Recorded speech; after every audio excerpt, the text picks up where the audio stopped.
ખંજરીથી તમને કઈ યાદ આવે છે? નથી યાદ આવતું? હમણાં યાદ આવ્યું, બે જ મિનિટમાં. તો आपके सामने मैकेनिकल फंटार मृत्युंजय जोशी.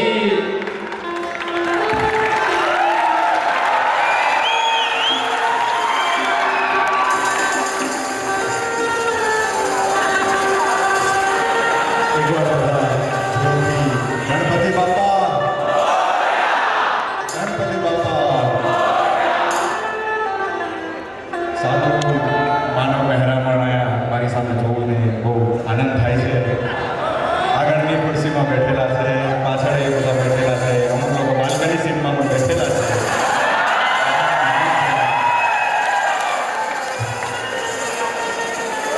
વાત એમ હતી કે વડોદરા જેવું ગામ છે, ગણપતિ બાપાનું નામ છે, બધા લોકો સ્ટુડન્ટ વિદ્યાર્થીઓ કોઓર્ડિનેટર કમિટી ફેકલ્ટી એચઓડી બધાની મહેનત છે, બધાનું કામ છે.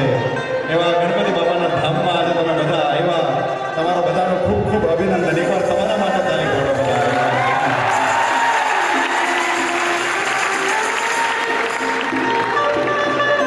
લોક સાહિત્યની વાત નીકળતી હોય, બે લોકગીત કેવા છે આજે, બે લોક સાહિત્યની વાર્તા કહી શકીએ આજે. એકાદું લોકગીત તો વસ્તુ એમ હતી કે અમુક વસ્તુ આજે સંબંધ ઉપર હું તમને કહીશ. સારી વસ્તુ લાગે તો જીવનમાં એકવાર ઉતારજો. સંબંધ દિવસે દિવસે આપણે લોકો એકબીજા જોડે રાખતા હોય, ભાઈ બંધનો સંબંધ હોય, પતિ પત્નીનો સંબંધ હોય, મા દીકરાનો સંબંધ હોય, કે દાદી દાદા દાદી દીકરાનો સંબંધ હોય, અલગ અલગ પ્રકારના વિવિધ પ્રકારના સંબંધ હોય. પણ દિવસે દિવસે આજે સંબંધ ખોરવાતા જાય છે. દીકરો મા બાપને ઘણીવાર વૃદ્ધાશ્રમમાં મૂકવા જતો હોય છે. ભાઈબંધ વચ્ચે નાની એવી વાતમાં ભેદભાવ ઊભો થઈ જાય છે, દુશ્મની ઊભી થઈ જાય છે, વાતનું કરી જાય છે. આજ લઈને આજ વસ્તુ માટે આજે હું તમારી વચ્ચે આવ્યો છું. બે ત્રણ વાત પણ લખીને આવ્યો છું, તો આપણે બધા વાતો સાંભળશું. વસ્તુ એમ હતી કે એક નાના બાળકની એક પ્રસંગ થયો. એક નાનું બાળક બેઠેલું હતું. તો નાનું બાળક બેઠું બેઠું દાદા પાસે કહ્યું કે દાદા જો તીલી જાય. હવે નાનું બાળક છે, કાલી ખેલી ભાષા બોલતું હોય, તો કીડીને તો તીલી જ કહેવાનું છે. એ થોડું આલ્ફા બીટા કેમાં શીખીને પેદા થવાનું છે. તો એ નાનું બાળક કહ્યું કે જો તીલી જાય.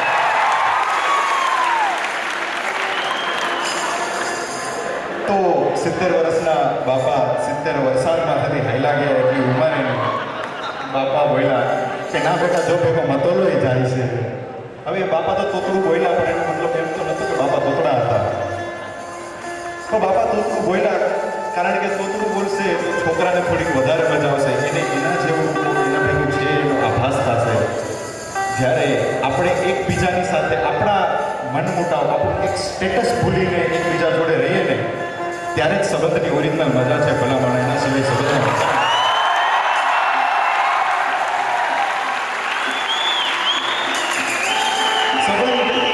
એક એવી વસ્તુ છે ને જે મિકેનિકલ ડિપાર્ટમેન્ટમાં સૌથી વધારે એકતાનો સંબંધ બહુ જોવા મળે. ખાસ કરીને એમાં માસ બંધ મારવાનું આવે ત્યારે તો બહુ, કારણ કે આપણે બધાને ખબર છે કે આપણામાં જે એકતા ભંગ કરવાવાળું એક વ્યક્તિ હોવું જોઈએ. બહુ ઓછી છોકરીઓ હોય છે આપણા ડિપાર્ટમેન્ટમાં, એટલે બહુ સારા સારા આપણા એકતા જળવાયેલી છે. જય મિકેનિકલ ડિપાર્ટમેન્ટ, જય એકતા. સંબંધમાં એક એવી બહુ અગત્યની વસ્તુ છે જે સંબંધ જાળવી રાખે. એકવાર એક સારો સંબંધ બંધાઈ ગયો ને પછી એ એટલી મિત્રતાની કે એક સંબંધ કોઈ બી મા દીકરાનો કે પતિ પત્નીનો લઈ લો, એક એટલી અંદરથી ખુશી આપે તમને કે જાણે ખેડૂતને 3 વર્ષનો દુકાળ હોય ને, એ દુકાળ પછી બિયારણ હોવાઈ ગયું હોય ને છેલ્લે મેઘ બારે મેઘ ખાંગા થયા હોય ને વાડી ઉપર વરસાદ વરસતો હોય, મોર ટહુકા કરતો હોય ને એવા મોરમાં ખેડૂત નાચતો હોય, ખેડૂતના માથા ઉપરથી પસેવાની જગ્યાએ પાણીના ટીપા પડતા હોય ને એવી ખુશીનો આનંદ એ સંબંધમાં થાય છે. એક ગીત મોર ખંડ ખંડ કરે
નાસ્તું થઈ જાય એકવાર એવો વરસાદ પ્રેમનો પડી જાય ને તો ખરેખર ભલા મારા પ્રેમ બહુ અગત્યની વસ્તુ છે.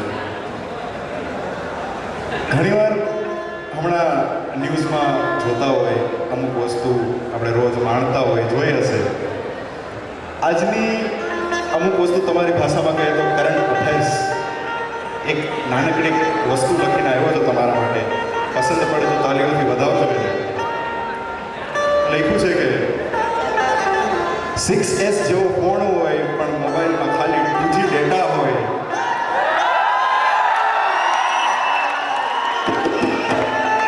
6S જેવો ફોન હોય પણ મોબાઈલમાં 2G ડેટા હોય. 7 પેઢી ખાઈ લે એટલું ધન હોય પણ પગમાં મોજા ફાટેલા હોય.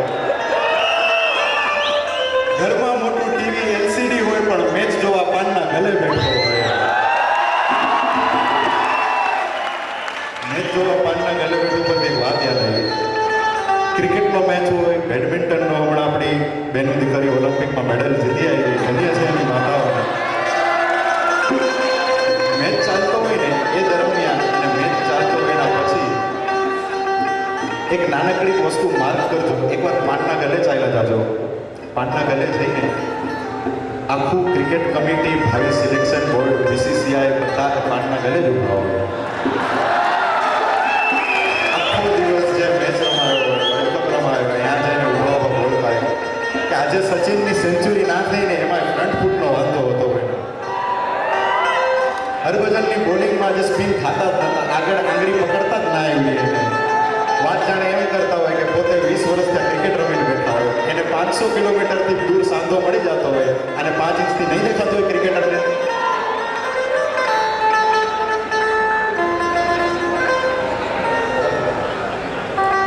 તો વાત એમ હતી કે ઘરમાં મોટા ટીવી LCD હોય છતાંય મેચ પાનના ગલે જોતા જવા હોય. ભાઈ સંબંધી માટે ટાઈમ ના હોય પણ આખો દિવસ સિમ કાર્ડની લાઈનમાં ઊભા હોય દુકાનની બહાર. ભાઈબંધ માટે ટાઈમ ના હોય, આખો દિવસ સિમ કાર્ડ માટે દુકાનની બહાર લાઈનમાં ઊભા હોય. પાન માવો માંગતા ત્યાં સુધી તો ઠીક હતું પણ આજકાલ તો હોટસ્પોટ માંગે છે.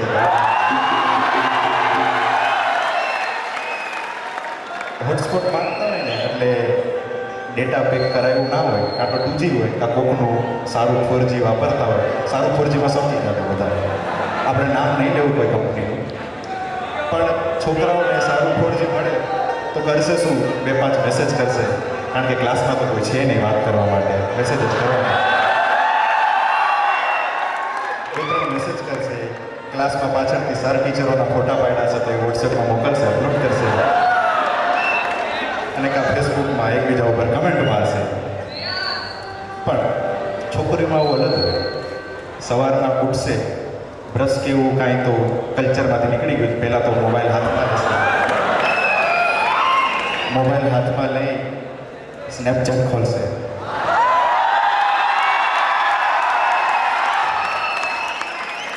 ગુડ મોર્નિંગ લખવાની એટલી આળસ થતી હોય, ખાલી GM સ્નેપર્સ લખશે.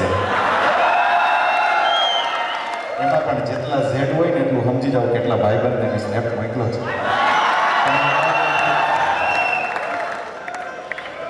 આનાથી આગળ વધી લખ્યું જરા કે સવારે ઉઠીને કરતી સ્નેપચેટ હોય, બાજુમાં કોણ રહે છે એની ભાન ના હોય પણ સ્નેપ છેક પહોંચતો હોય. આજનું કળિયુગના કાગડા સન પણ ટુમોરો લઈને જાય છે. ક્યારેક તો ડાયરા બાજુ, કલ્ચર બાજુ, ગુજરાત બાજુ જોવો તો કેવું છે.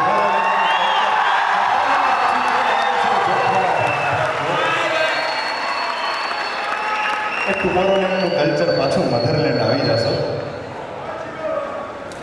આ વસ્તુ ઉપરથી એક નાનકડો પ્રસંગ યાદ આવે છે.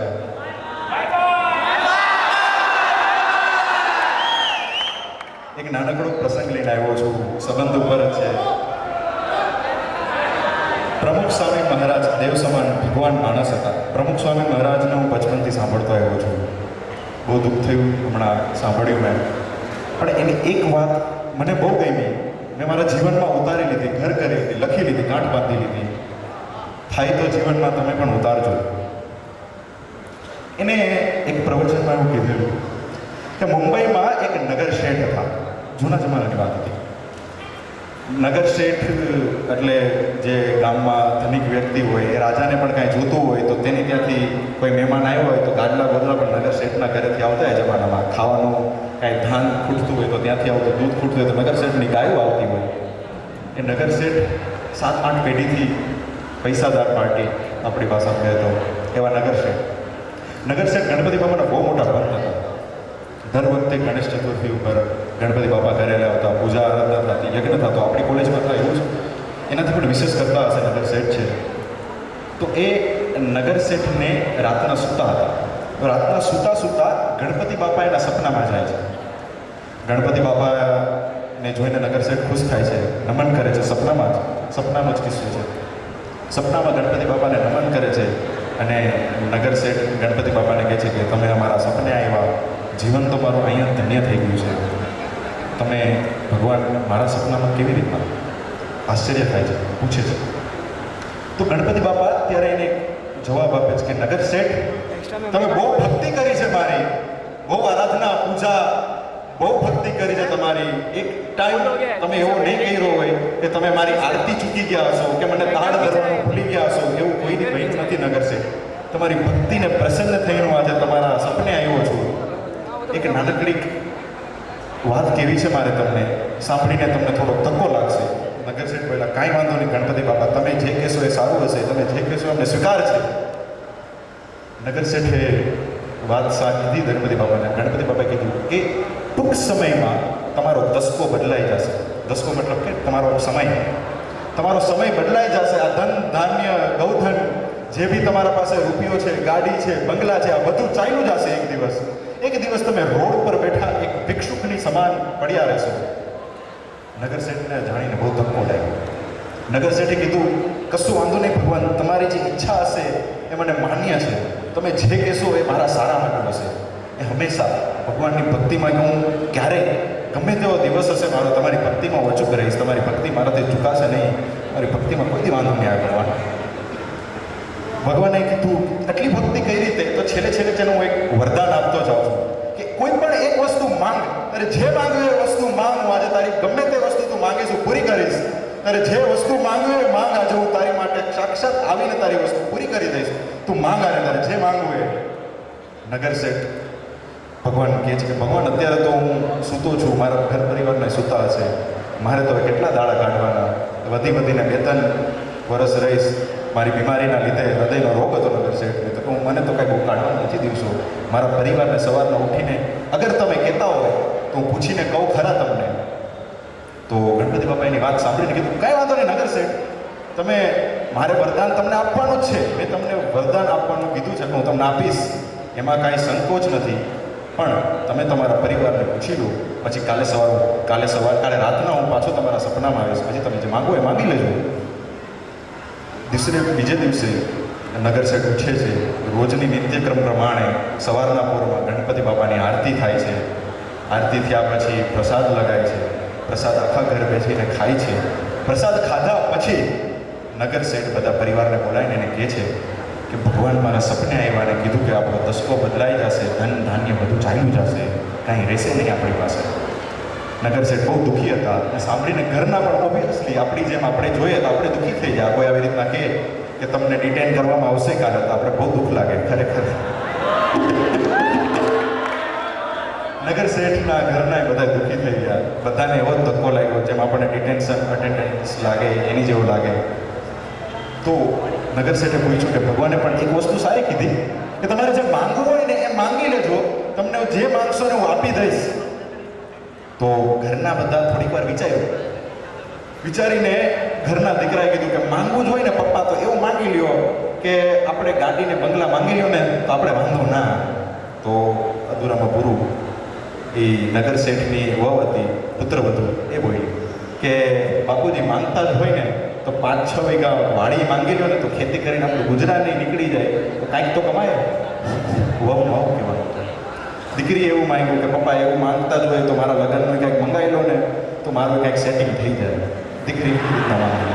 બધા પોતપોતાની સમજ અનુસાર માનતા હતા. પણ એમાં 80 વર્ષના એક વૃદ્ધ ડોસીમાં એના ઘરમાં હતા. વૃદ્ધ માણસ ઘરમાં એવી રીતના હોય જેમ કે આપણી કોલેજમાં સરસ્વતી માતાની મૂર્તિ છે, આપણા ડિપાર્ટમેન્ટ બધા ડિપાર્ટમેન્ટમાં એક મિકેનિકલ ડિપાર્ટમેન્ટ અલગ દેખાતું હોય એમ ઘરમાં વૃદ્ધ માણસ બેઠું હોય ને તો ઘરમાં બધાની માથે એક હાથ રહે. માણસ એક વૃદ્ધ માણસ ઘરમાં હોય એટલો સપોર્ટ હોય ને ખાલી તો એ માણસ કોઈ દી જિંદગીમાં પાછો પડે નહીં.